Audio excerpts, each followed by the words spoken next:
There is no other country like India which concentrated on developing nuclear weapons before independence. That is, in late 1940s, under guidance of Homi Jahangir Baba, India started nuclear enrichment.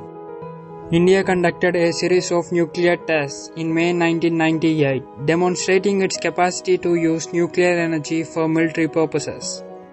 These enhanced seriousness of Pakistan towards nuclear weapons in such an extent that then President of Pakistan Z.A. Bhutto forcefully advocated nuclear option and famously said in 1965 that if India builds the bomb, we will eat grass or leaves, even go hungry, but we will get one of our own. These increased the vulnerability of the region that there going to be a nuclear exchange between two countries. So, international community was extremely critical of nuclear tests in Indian subcontinent. Even present close allies of India and Pakistan like US and other western countries termed India and Pakistan as rogue states, and sanctions were imposed on both the countries, but these were subsequently waived. When China exploded its first nuclear weapon in 1964, China, along with other 4 nuclear weapon countries, imposed Non-Proliferation Treaty on rest of the world, and later asked India to sign Non-Proliferation Treaty. But what is this treaty, and how India responded to that?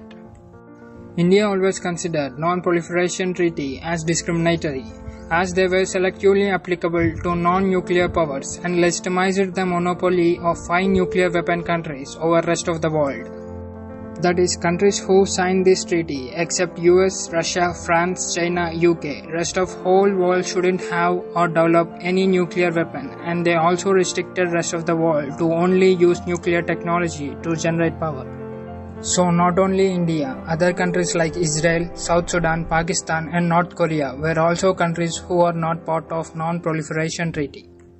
As this number is less and most of the countries agreed to Non-Proliferation Treaty, there is a massive pressure on India to sign this treaty. So to be free from international pressure, India adopted nuclear doctrine.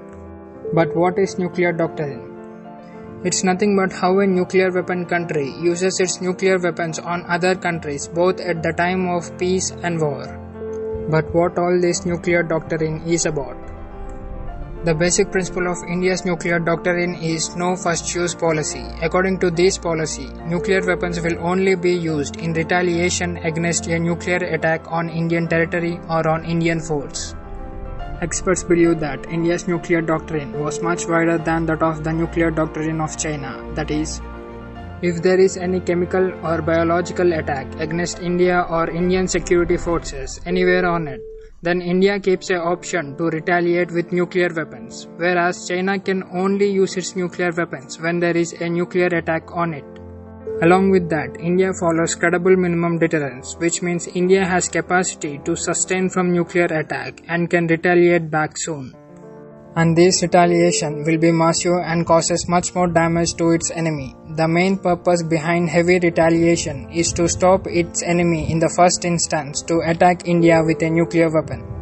But India committed not to use its nuclear weapons against non-nuclear states. That says, India never used nuclear weapons on the countries which does not have nuclear weapon.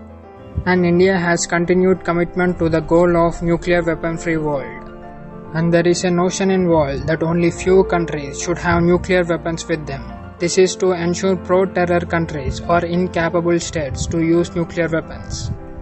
So, India has continued commitment to the goal of nuclear weapon-free world. But this notion is changing. India is only country involved which is not a part of Non-Proliferation Treaty but still allowed to carry out nuclear exports and imports with rest of the world. Along with this, India is a significant exporter too. That is, only nuclear power generating equipment contribute over 6.5% of total Indian exports. But who controls nuclear weapons in India? It is under Nuclear Command Authority of India. On 4th January 2003, the Cabinet Committee on Security constituted Political Council and Executive Council of the Nuclear Command Authority. That is, if there is any nuclear attack on India, then Executive Council, chaired by National Security Advisor, will analyze the situation and plans the retaliation from India.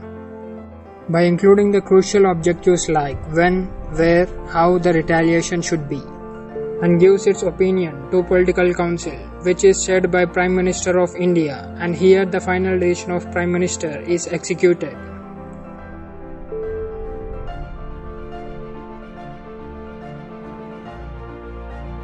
Like, share and subscribe.